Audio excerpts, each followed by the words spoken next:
Hermetic philosophy, the philosophy propounded by Hermes. He was also called Tehuti. So, అతను బోధనలను HP Blavatsky introduce చేసింది పోయిన chapter లో. అతని రచనలు చాలా మందికి ఇన్స్పిరేషన్ గా ఉండేవిట.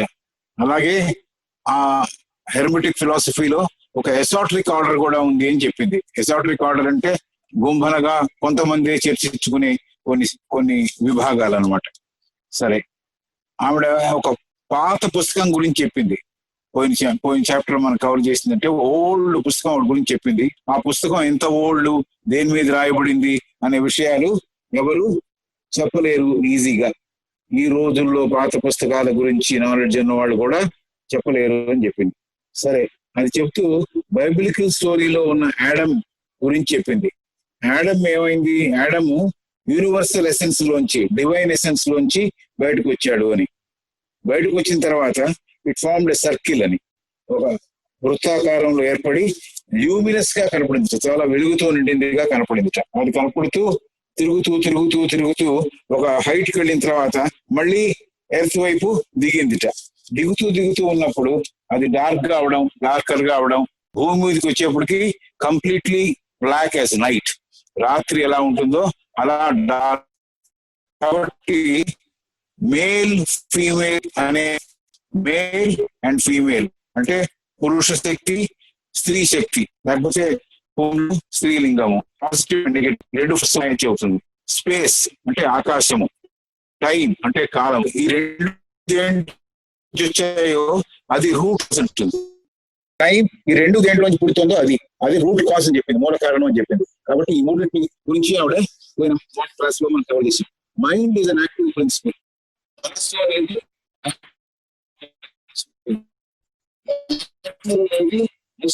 Matter also very important plus is divine అని ఎస్పీపీ చెప్తుంది. Matter important, mind important. Principle, matter is passive principle. నిష్క్రియ శక్తి ఏమో మ్యాటర్, యాక్టివ్ ప్రిన్సిపల్ ఏమో మైండ్. ఇది చెప్పిన తర్వాత ఇంకా human body ethereal, gross matter ఉండేది. ఈథెరల్ అంటే తత్వంతో చేయబడింది. సగము matter to misuse of the ethereal part physical body gross గా తయారైపోయింది. బాడీ అప్పుడు ఫుల్ ఆఫ్ మ్యాటర్ గా తయారైంది. మ్యాటర్ ఉన్నప్పుడు ఈ మనిషి he could freely travel to unseen worlds.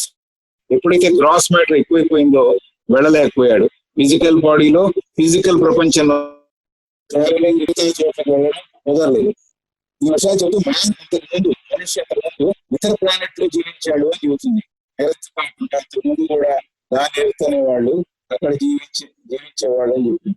Species of mankind యొక్క జాతులు ఏవైతే ఉన్నాయో అవి మంచి మెటీరియల్ తో తయారు చేయబడినవి మనకన్నా కూడా. సో ఫ్లాట్ అంటే అతని పుస్తకంలో అలాంటి ఆ రోజున ఉన్న మనుషులకి రెక్కలు కూడా ఉండేవి కాబట్టి వాడు ఎక్కడికైనా ప్రయాణం చేసేవాడు అని. తర్వాత man started knowing what is good, what is evil. ఈ యాడమ్ అండ్ ఈవ్ స్టోరీలో ట్రీ ఆఫ్ నాలెడ్జ్ లో వచ్చిన ఫ్రూట్ తిన్న తర్వాత మొదట ఈవ్ తింది, తర్వాత యాడమ్ తింది అని స్టోరీ. దాని తర్వాత ఏమైంది అంటే మ్యాన్ స్టార్టెడ్ నోయింగ్, మనిషికి ఏది మంచి ఏది చెడు అనే విచక్షణ జ్ఞానం ఏర్పడింది. God always is on the right. భగవంతుడు ఎప్పుడు రైట్ నాలెడ్జ్ తోనే ఉన్నాడు. మనిషి వరకు రెండు కలబోతుతో జీవిస్తున్నాడు అని. మనము వేరే వేరే దళసరి దుస్తులను ధరించి, అంటే పైనుంచి కిందికి చూసినప్పుడు వేరే వేరే వెస్చర్స్ వేసుకొని, వేరే వేరే తొడుక్కొని కిందికి వచ్చేప్పుడు high grossest is what is there on the earth. సో మన ఫిజికల్ బాడీ చాలా దళసరితనముతో ఏర్పడింది అని చెబుతోంది. In the beginning man sight was unlimited. మొదట్లో మనిషి ఒక హద్దు లేకుండా చూసేవాడు అని, ఎంత దూరమన్నా చూసేవాడని, ఎక్కడైనా కూడా చూసేవాడని. He spoke with reason. మామూలుగా యాదాలాపంగా వేస్ట్ఫుల్ టాక్ ఉండేది కాదు, చాలా పద్ధతిగా కారణంతో బట్టికే మాట్లాడేవాడు.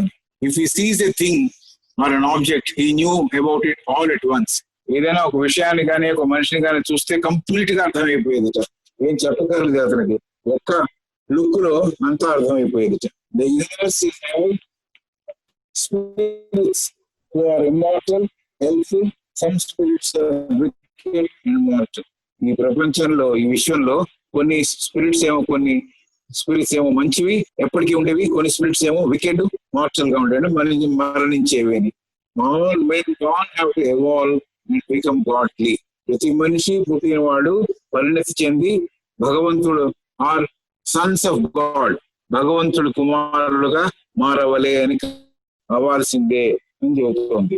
మన సెన్సెస్ ని కనుక విత్డ్రా చేసి మనం ఏవైతే ఈ జ్ఞానేంద్రియములని వాడుకొని జీవిస్తున్నామో దాన్ని కనుక విత్డ్రా చేసి ఆపరేషన్ నుంచి సెల్ఫ్ ప్యూరిఫికేషన్ మీద కాన్సన్ట్రేట్ చేస్తే, అంటే ఏదైతే ముఖ్యమో దాన్ని కాన్సన్ట్రేట్ చేస్తే human beings can transform into divine గా.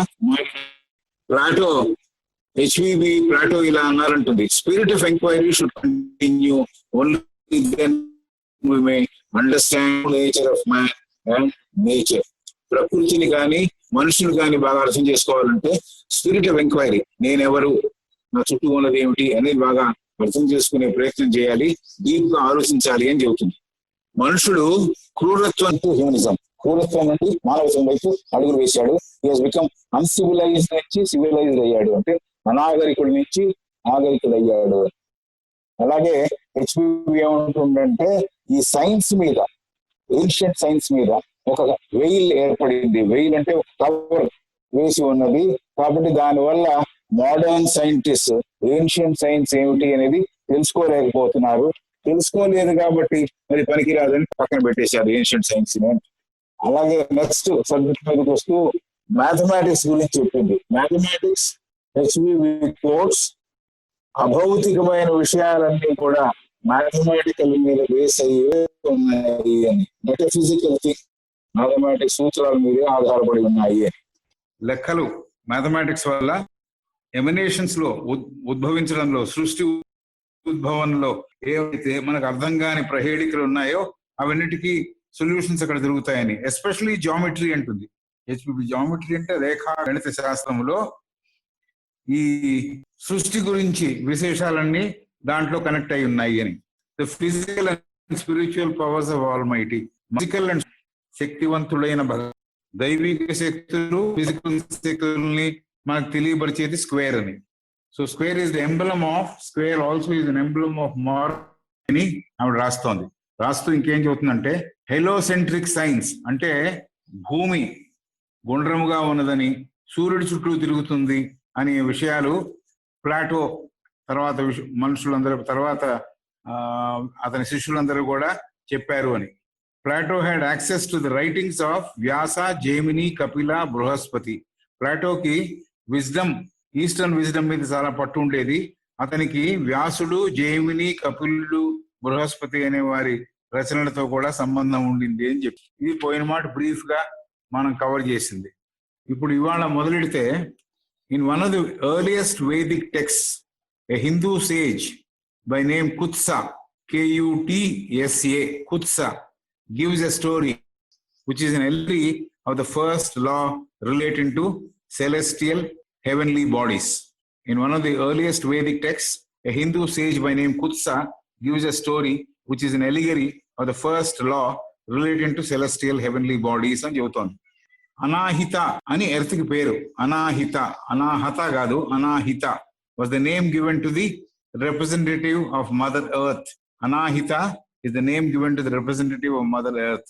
She was given a curse for not behaving well. As a result, the earth started moving round the sun. This is a story which the Vedic text where Kutsa had given this story. So this is how she has started continuing the chapter. At that time, a year was divided into 2 periods of 6 months. At that time, a year was divided into 2 periods of 6 months. There was one day which divided the 2 halves when sun was equidistant to earth. When sun was equidistant to earth. Even now we have the day, we know the day as equinox, where it is evenly distance between sun and earth. There was confusion as to how to identify seasons. in those days, there was confusion as to how to identify seasons like summer, autumn, etc. Some considered 30 days as month. Some considered 25 days are good enough for a month. So as an astronomer, people were having two different views. Astronomers had two different views. But one astronomer of Chaldean origin, resolved the confusion. His name is Sosigenes, Sosigenes. Sosigenes lived in Chaldea.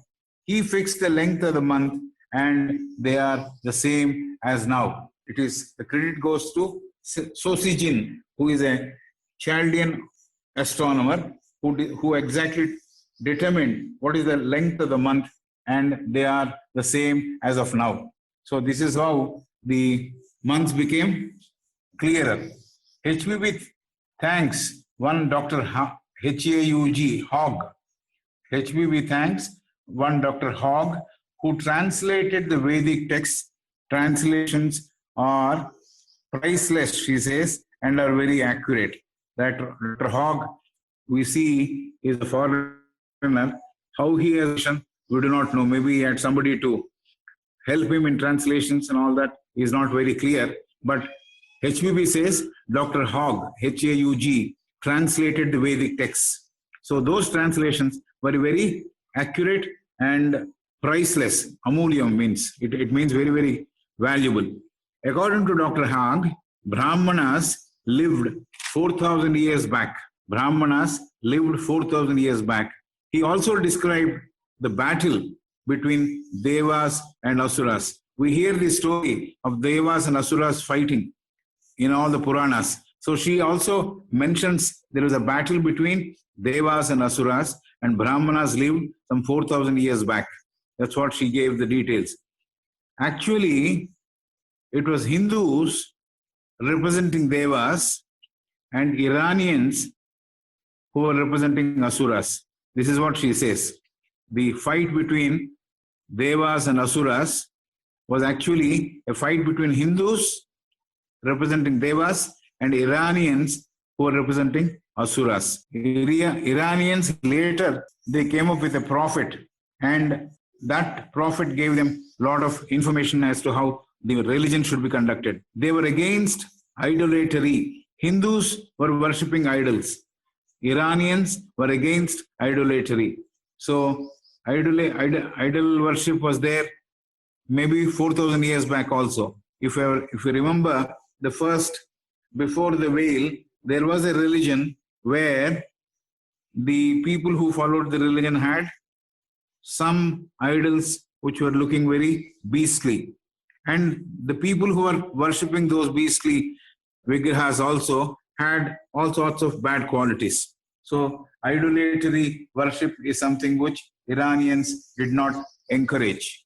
Then moving to another aspect, HBB says, see, HBB, as she saw the things, she went on writing. So you can see in the book, she goes from one subject to another subject, like a bee flies from one place to another place. So now, moving to another subject, HBB says, there is a doctrine which is upheld by Brahmanas and Buddhists, which is called metempsychosis, which means transmigration of souls,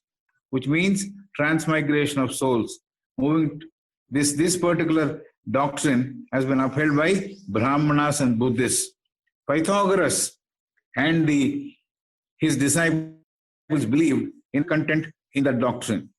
There is an esoteric content in the doctrine, is what they believed. Pythagoras believed. He talks about or deals with transmigration of a soul in a big way, especially its reincarnation after death. So Pythagoras and his disciples have been credited with exploring the esoteric content in the doctrine of metempsychosis. Metempsychosis means that particular philosophy or doctrine which deals with transmigration of souls. So especially reincarnation of souls after death. Later Pythagoras and Socrates and so many who believed in this doctrine followed suit. Of course, materialists were not subscribing to this doctrine. Materialists always oppose something which is not known to them, not felt by them, not something which they knew or they were party to it. So Socrates and Pythagoras, though it is esoteric content, means it is something which is not open to everybody. They were quite happy to say that such a doctrine existed, but materialists were not subscribing to this view, to this doctrine. They were not ready to accept spiritual truths, says HPB.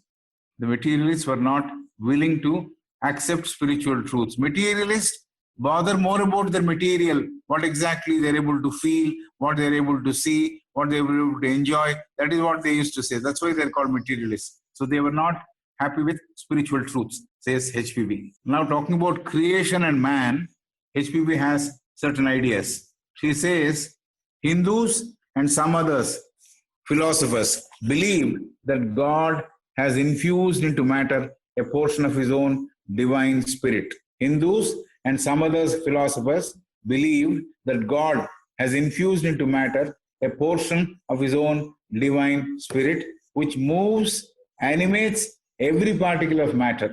So matter is there, and then, as per the secret doctrine also, the great breath happened, and then so the spirit went into matter or occupied the matter. So similarly, Hindus and some other philosophers believe that God has infused into matter a portion of his own divine spirit. So that divine spirit moves, animates every particle of matter. Also, they believe man has two souls. Man has two souls of a distinct, separate variety and nature. Man has two souls of a distinct variety. One which is perishable, it was called astral soul. One which is perishable, it was called astral soul. Or the one which is fluidic body, the other soul is imperishable. These are the two varieties of souls she is talking about. We are told HPB revised her way of arranging the principles of man later on. But to begin with, this is what she was talking about. She talked about two distinct souls of distinct variety and nature. One which is perishable, it was called the astral soul, or the one which is fluidic body, called the soul which is imperishable, immortal, and incorruptible. So there are the two varieties of souls she talked about. It was called AUGOEIDES, Agoeids, meaning luminous. That incorruptible, imperishable, immortal soul was called AUGOEIDES. The pronunciation of it is Agoeides, meaning luminous.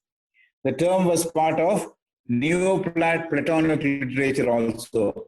Not only Plato, even people following Plato also use this expression in their literature. And in the 19th century, Theosophists also used this word. So this is what the description of that particular name called Agoeides, AUGOEIDES, meaning luminous. So this particular soul, which is fluidic in body and that is imperishable, immortal, and incorruptible, they were talking about it. Even Neoplatonic literature also mentioned it. And in the 19th century, Theosophists also used this word. Even Hermes, the philosopher, who is also called Tehuti, and his followers and Freemasons have also referred to this word Agoeides, a portion of this divine spirit. It is called a portion of the divine spirit. Astral soul, as we have already seen, perishes at each stage before entering a new sphere, a world. And as it transmigrates, it becomes purer every time. The mortal physical man is tangible and visible. The mortal physical man is tangible and visible. So there are two portions of man. The mortal man is visible and feelable, means tangible, means you can touch him. The astral man is intangible and invisible to our sight, physical eyes. But astral man is made of matter of a sublime variety, says HPB. Astral man is made of matter which is of sublime variety, says HPB. So the physical matter And the thinner matter is astral matter. So astral man is made of a thinner variety of substance, is what HPB has written. Sublime also means pure. Sublime variety means thinner variety. That's what we have to understand here. Matter of great excellence and beauty. That's how the expression goes. Sublime variety, sublime means matter of great excellence and beauty. Aristotle believed that human souls are emanations of God. Aristotle is the person who has started believing that human souls are emanations of God. Maybe this thought is there with everybody else, but Aristotle got the name, saying that he described human souls are emanations of God. Souls originate from God and are reabsorbed into divinity finally. Souls originate from God and are reabsorbed into divinity finally. This is how even today people say everything comes from that source and goes back to that source. So souls originate from God and are reabsorbed into divinity finally. There is a group of philosophers called Stoics, Stoics, Stoics. They believe that nature has two components which are eternal. Prakriti, nature means Prakriti, has two components which are eternal. One which is active, male, the other passive, female. See, we have touched upon this male and female even in earlier discussions. So even in this particular chapter or this portion of the chapter, the nature is being discussed, and Stoics, they say nature has two components which are eternal. Both are eternal, they say. One which is active, male, the other passive, female. Male is made of ether. Male is made of ether, of divine spirit nature. The other not active till it gets joined or united with active principle. So matter is there, and similarly the spirit is there. The male is there, the female is there. The active is there, the passive is there. So male is made of ether, of divine spirit nature, and the other inert, means not having big movements, inert, not active till it gets joined or united with active principle. Unless the active principle activates it, the matter remains inert, means no movement at all, till it gets joined or united by active principle. This is what the Stoics believed.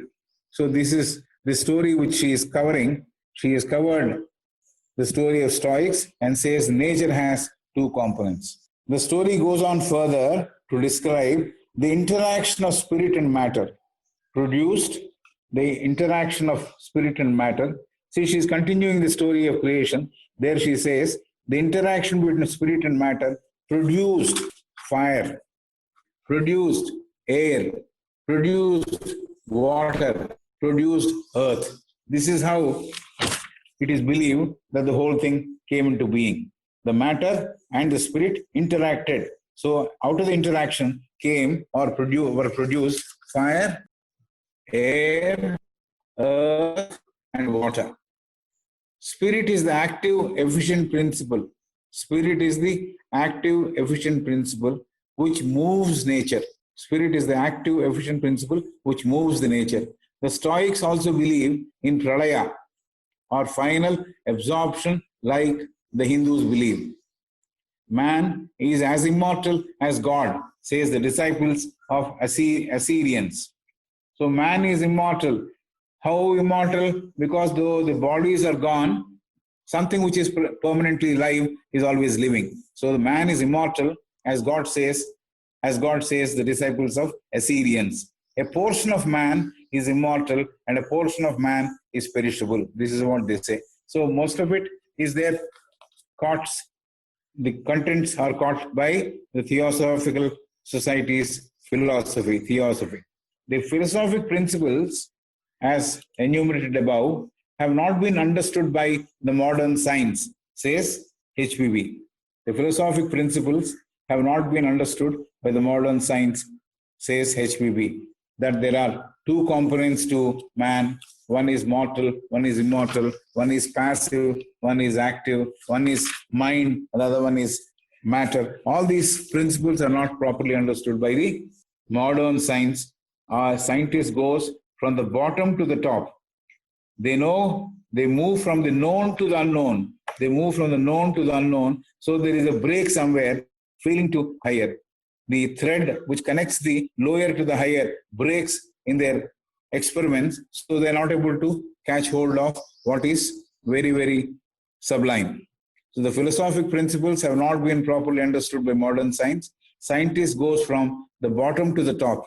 Plato and his disciples say, HPB, the lower type, Plato and his disciples say, HPB also says, the lower types were but the concrete images of higher abstract ones. The lower types of images were but the concrete images of the higher abstract ones. Higher, nothing is visible, it's abstract. But the lower types which are visible are only actually the abstracts or the reflections of the higher. This is what they believed. The lower types were the images of the concrete higher abstract ones. Something very interesting statement, the soul. Something very interesting, one statement is, the soul, which is immortal, has an arithmetical and the body has a geometrical being.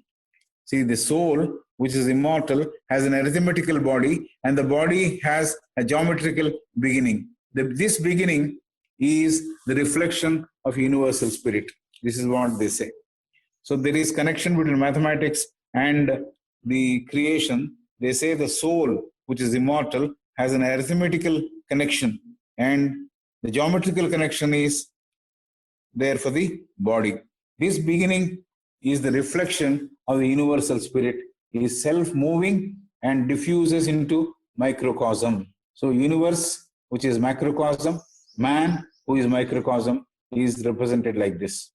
Modern science is not able to go nearer to the spirit. Modern science is not able to go nearer to the spirit, even with all their intellect, instruments, etc. Modern science has a lot of instruments. They have a lot of intelligence. Still, they're not able to go to the higher or touch the thing which is not tangible. Scientists are not able to comprehend. Talks about the year being divided into two periods of 6 months. There was a Chaldean astronomer who actually fixed the months, who was called Sosigenes, Sosigenes, and he lived in Chaldea. So that is the person who fixed the length of the month, and so accordingly the seasons also got defined. So this is how she started off. And the earth went moving around the sun because of a curse, is what the story we have heard from Kutsa. That is also what she has given to us. And then there was, interestingly, the fact that Hindus or Brahmanas lived 4,000 years ago, and there was a war between Devas and Asuras. Actually, Devas were represented by Hindus. Iranians were representative of Asuras. So these are the two people who fought a war, and Iranians were against idol worship. They were not in favor of idol worship, whereas Brahmanas were doing this idol worship. So she talked about that. And then there is a transmigration of souls, is what we covered next. The esoteric content in the philosophy of Buddhists and Brahmanas says, and Pythagoras also agrees, that there is transmigration of soul, especially in reincarnation after death. So this is something which everybody believed, like Pythagoras, Socrates, and so many others believed in this doctrine. That is something which we covered. Materialists, of course, do not go with these spiritual principles. Then, talking about creation of man, HPB said there was a way in which the Spirit of God was infused into matter. Of God got infused into matter, and so everything started moving. Otherwise, matter was something which was inert, not moving, and when the Spirit was introduced, it started moving. And basically, there are two souls. There are two souls. In the beginning, she had this impression that man comprises of two souls, S-O-U-L, soul. Astral soul is something which is perishable. It was called the astral soul. Or there is another soul which had a fluidic body which was imperishable, immortal, and incorruptible. So there are two souls which he talked about: astral soul, which was perishable, and the other soul, fluidic body soul, which was not perishable. It was imperishable, immortal, and incorruptible. So even Neoplatonic literature also talks about ago eides, which means luminous. So this second soul, fluidic body, had this fluidic soul, had this luminous nature about it. This particular term was also used by the 19th century theosophists, is what we are told. And then there is talk about transmigration will lead to purification. Transmigration will lead to purification, purer every time he becomes when he takes up a new birth. The mortal physical man is tangible and visible. The mortal and physical man is tangible and visible. The astral man is intangible, invisible to our physical eyes. This is another thing which you have seen. She goes on to further describe the interaction of spirit and matter. Interaction of spirit and matter produced fire, produced air, produced earth, and produced water. So this is how the interaction of matter and spirit produced all this. Spirit is active and efficient principle which moves nature. Stoics, a set of philosophers, believed also in the concept of absorption or pralaya, final absorption or pralaya, as Hindus believed. So man is as immortal as God, say the disciples of one philosopher by name Assyrian. So there is a portion of immortal nature of man which is not perishable, is what we also believe these days. The philosophic principle has not been understood by the modern science, so scientists is not able to touch the sublime. Plato and his say the lower types were but the concrete image, lower types of images were only the concrete images of the higher. As above, so below is the statement which we hear very, very frequently. So the lower types of images were but the concrete images of the higher, abstract ones. So this is one thing which we covered. The soul, which is immortal, has an arithmetical background. The soul, which is immortal, has an arithmetical background, and the body has a geometrical background. This is another piece of information which you have from this particular portion. The beginning of the reflection of universal spirit is self-moving and diffuses into microcosm. The beginning is the reflection of universal spirit is self-moving and diffuses into microcosm. So the reflection which we are talking about, it begins by reflecting the universal spirit, and that is moving down to diffuse into microcosm. Means man is exact replica of universe. Modern science is not able to go nearer to the spirit, even with all their intellect and instruments, is what HPB says. The earlier scientists, the ancient scientists, were better off when compared to the modern scientists. So they're not able to get into the spirit of what matter is and spirit of what nature is. They're not able to understand. HPB quotes Professor Huxley and says, the physical basis of life, quotation says, he creates a universal protoplasm. He means God. He creates a universal protoplasm, which is the sacred fount of the principle of all life. This is what Professor Huxley says. He creates a universal protoplasm, which is the sacred fount of the principle of all life. Protoplasm means a colorless material which comprises a cell, in this case, a huge canvas, which is the base for all the physical life or life principle. So this is how we have to understand. Professor Huxley introduced this concept that he creates a universal protoplasm, means a huge protoplasm, which is the sacred fount for the principle of all life. Everything which is living comes out of that. So protoplasm means a colorless material which comprises of a cell, in this case a huge one, a huge canvas, which is the base for all physical life or life principle in general.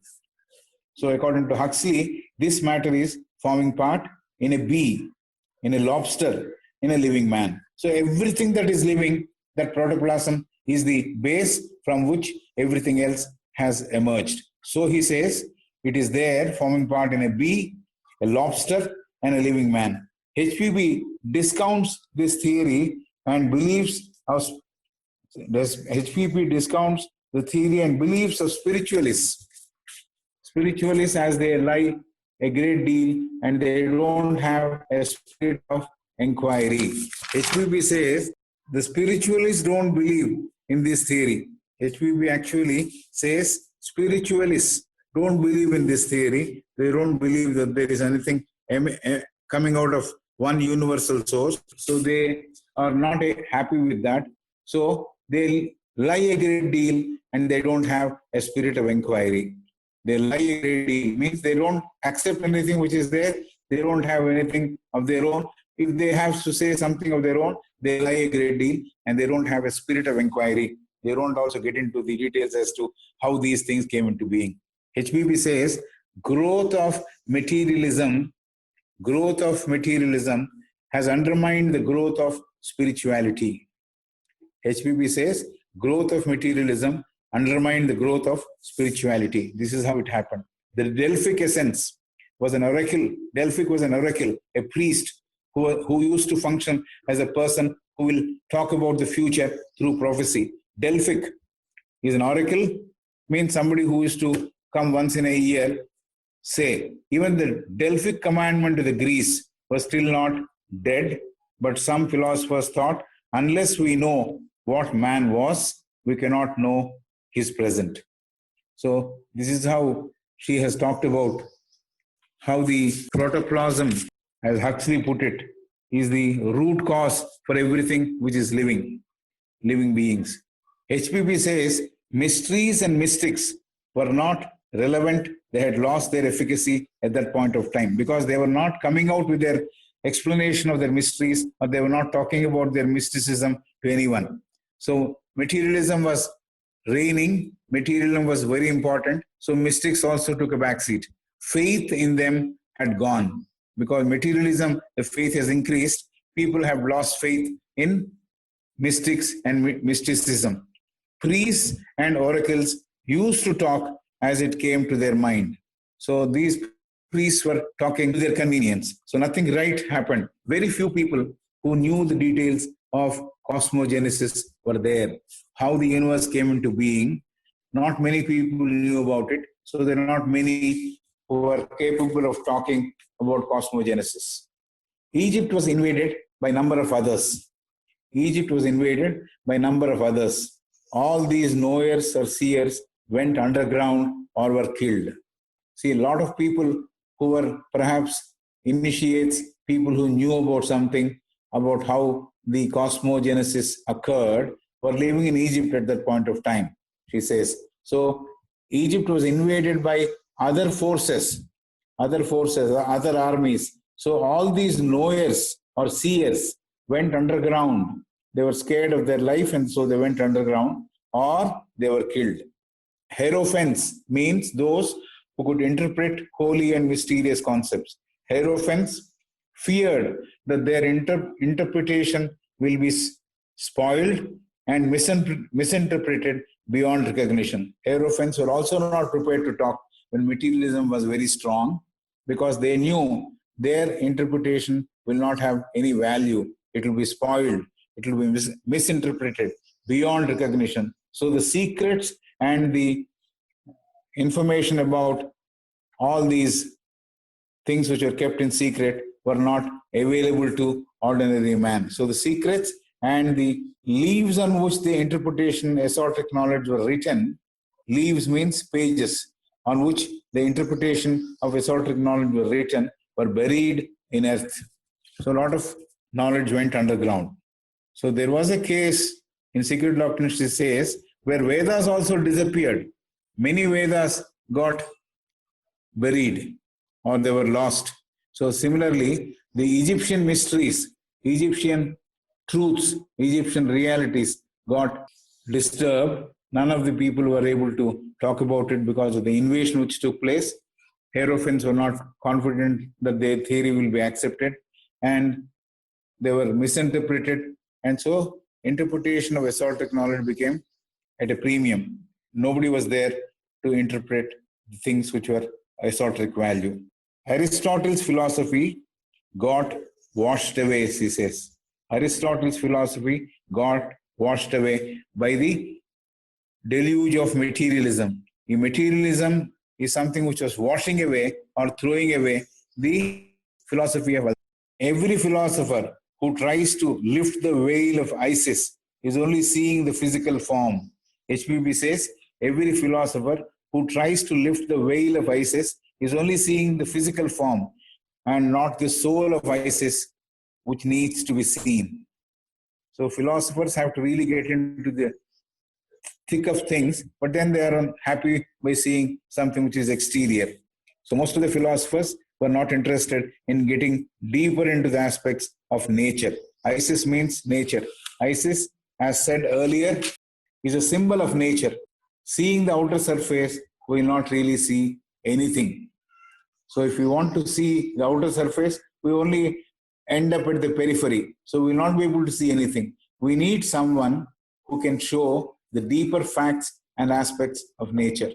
So we need someone who can get into the details of what are all the aspects, deeper aspects and deeper facts of nature, says HPB.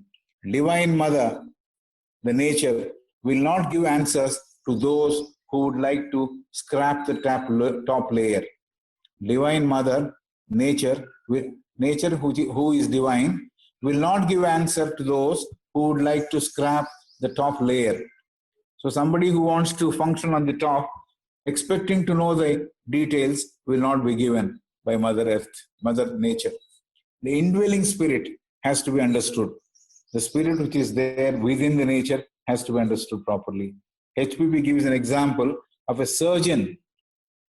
HPB gives an example of a surgeon who, wanting to see the soul, opens with a scalpel the physical body, tries to look behind the muscles and nerves, and comes to a conclusion that man has no soul because he didn't find it. This is something very similar to it.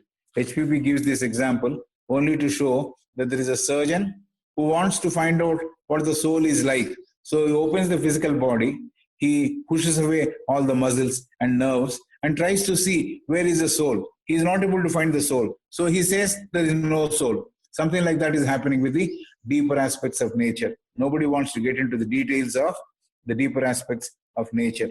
So this is what is happening. People are simply interested in the outer surface. Nobody wants to dive deep and find out what exactly is there within the nature.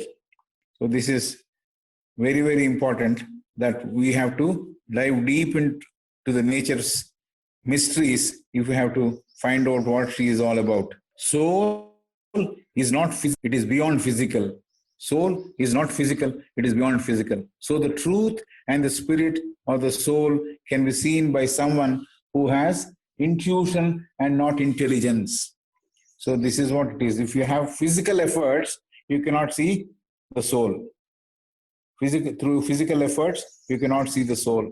Soul can be seen by someone who has intuition and not intelligence. Intuition is a principle of the buddhi. So only with intuition, one can understand what soul is. In fact, buddhi is the vehicle of the soul, atma. So if you know intuition, if you're able to get it, intuition, you will also have a glimpse of the soul. So the truth and the spirit of the soul can be seen by someone who has intuition and not intelligence. Simply, I'm intelligent, my mind is working very sharp. I cannot understand what is soul, what is Atma. It's not easy because soul is not physical, it is beyond physical. It is not physical, it is not tangible. So one cannot see what is not tangible, what is not physical.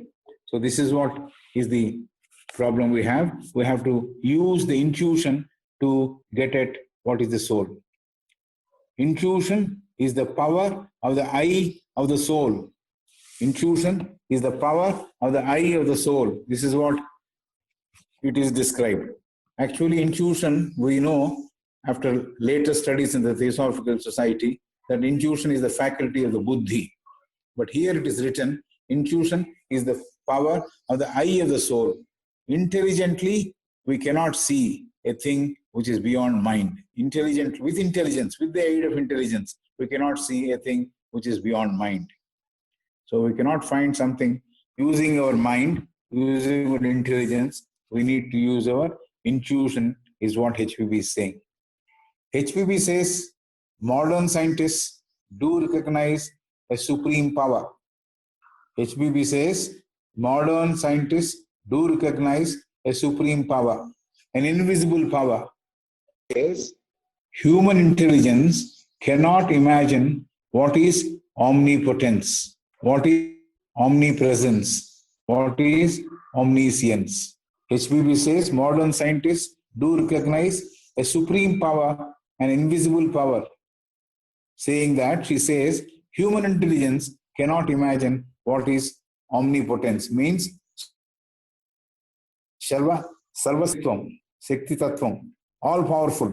We cannot imagine what it is with our mind. Similarly, Sarvantaryami Tattvam, be able to find out.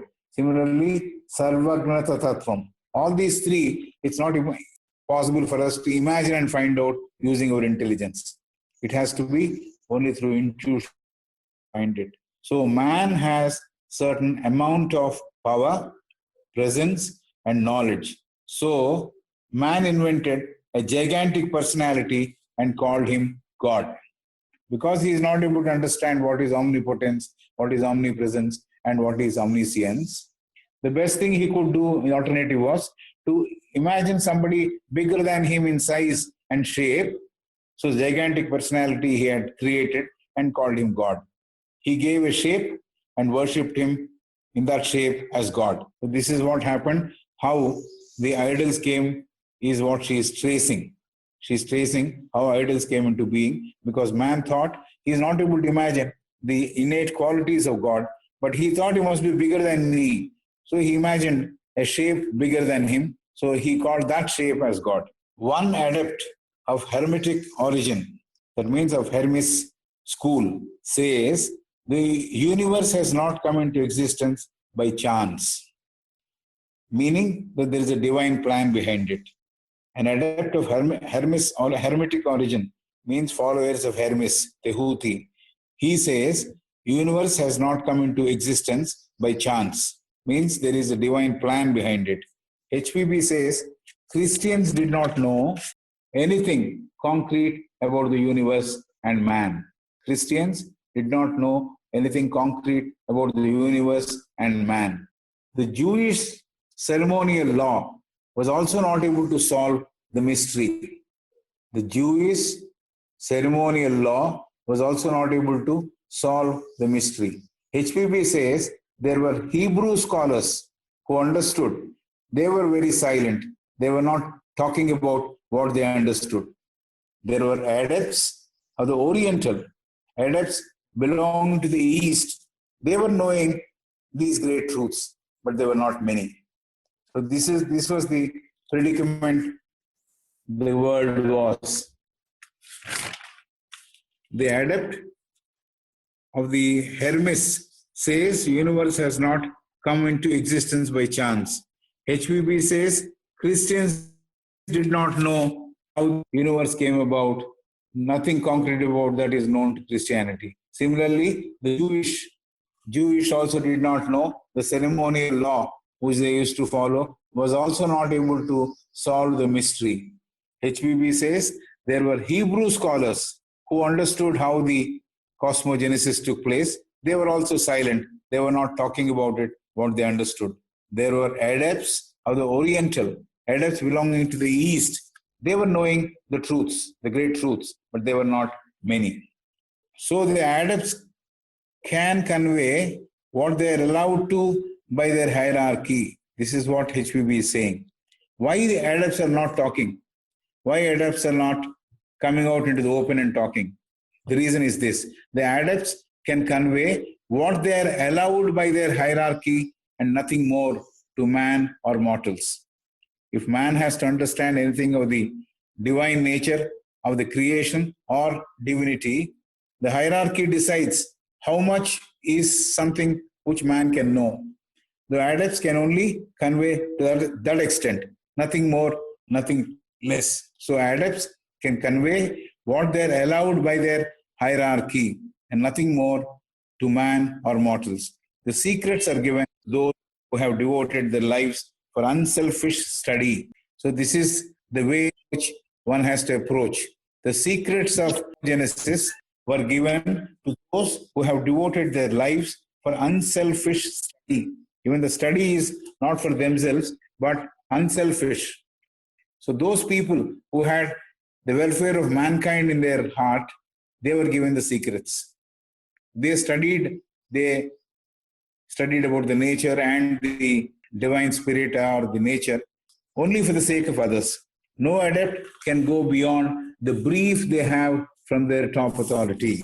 So the top authority decides how much of information can be passed on to the living man. So only up to that point they'll be able to give. Beyond that, it's not possible. Having talked about universe, man, creation, secrets, now HPB is moving towards the subject magic. HPB moves towards the subject of magic. Man has blended occult science and magic together. Deception and fraud. There is one kind of magic which is full of deception and fraud. There is another kind of magic called white magic, which is used for a good purpose to help man. This magic, white, is selfless, they heal, and in general save innocent knave men. So this is what HPB is talking about magic in the beginning. Man has branded occult science. Occult means something which is secret. Science and magic together. They are two different things according to her. There is one kind of magic. She's talking about the evil kind. There is one kind of magic which is full of deception and fraud. There is another kind of magic called white magic, which is used for a good purpose to help man. This magic white is selfless, they heal, and in general save innocent and knave men. So the white magicians are there to only help mankind. They are only to save the innocent. They are only to save people who do not know many things. So the white magic is for the welfare of humanity. The black magic is very selfish. They have different idea and different purpose for which they practice black magic. HPB says, Vedas, the older laws of Manu, there are details of magical rites which are performed and the practices of which were permitted. Well-informed Brahmanas were practicing this helpful magic. She says, even Vedas, the older laws of Manu, Manu Smriti as they call it, there are details of magical rites. RITES means the ceremonial part of it, which are performed, the practice of which is permitted. So for practicing rites, magical rites by Manu and by Vedas were permitted. As far as this is concerned, it is white magic. Well-informed Brahmanas were practicing this helpful magic. So there were some Brahmanas who were trained to perform this. They were doing only the helpful magic. All the wisdom contained in the true religious practices in countries like Tibet, Japan, China, here the white magic was practiced. So there were people who were practicing white magic. The system involved maintaining moral and physical purity. The system involved people who were practicing white magic or people who had maintained moral and physical purity, practicing certain yajnas and holy practices. So these are the people who were doing all this, the white magic. What it required? It required moral and physical purity and practicing of certain rites which were called yagnas and holy practices. The above qualities, when practiced well, developed the vital. So we are talking about magic, which he has covered. HPB has said she has talked about magic.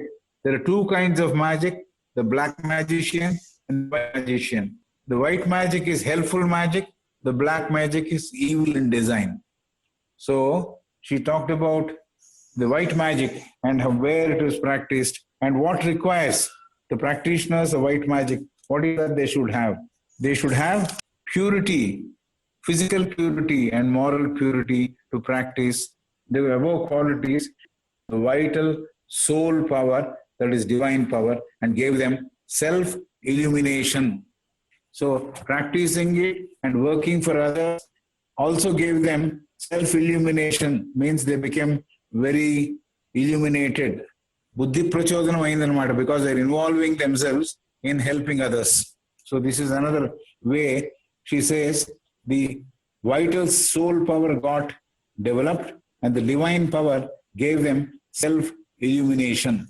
When man controls his lower self, we'll have to understand this. It's very familiar to us. When man controls his lower self and lives with the aid of immortal spirit, it gives him truly helpful magical powers to help those who need his help. This is the most important thing. When man controls his lower self and lives with the aid of immortal spirit, it gives him truly helpful magical powers to help those who need his help.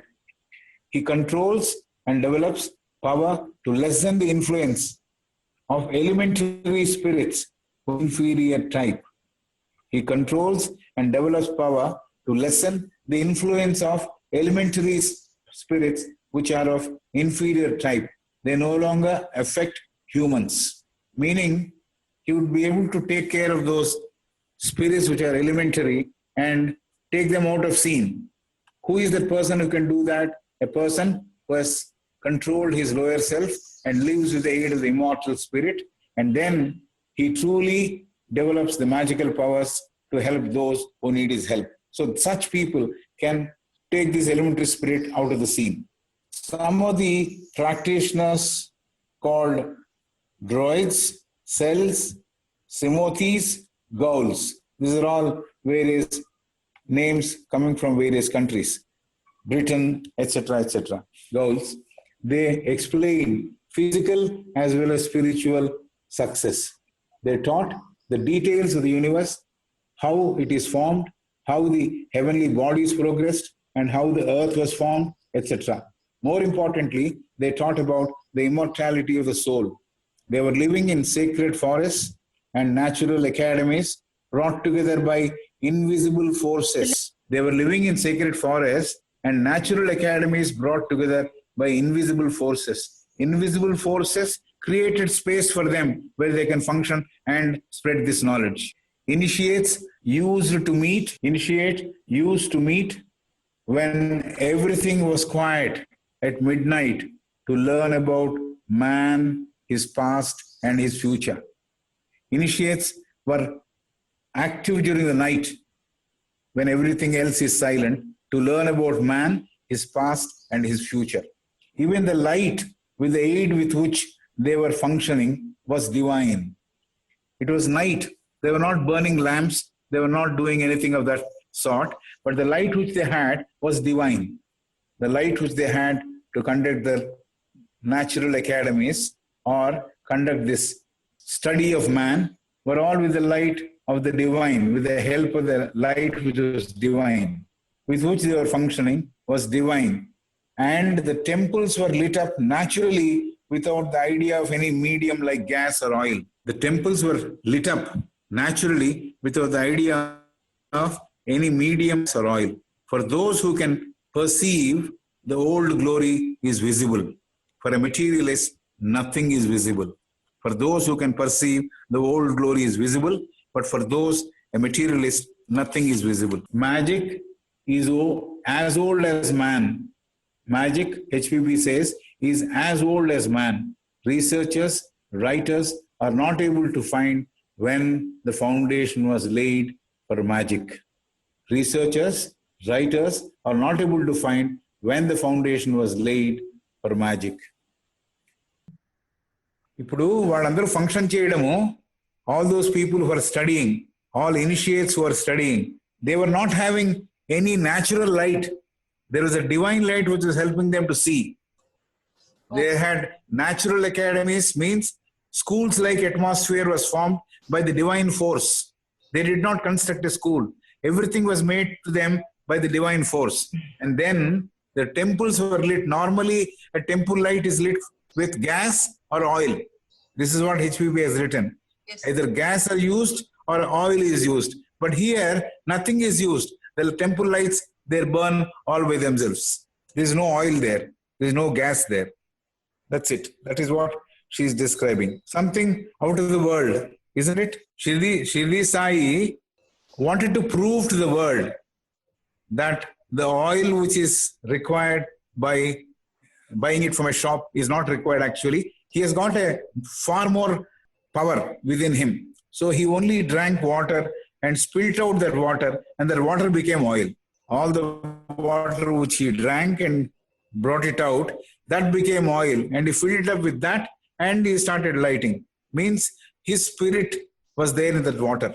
His divine spirit was there in that water. That ended up as lights. The story goes that somebody who was a regular supplier of oil did not give oil. Yes. So what he did, there was a small remnant of oil in that dabba or that container.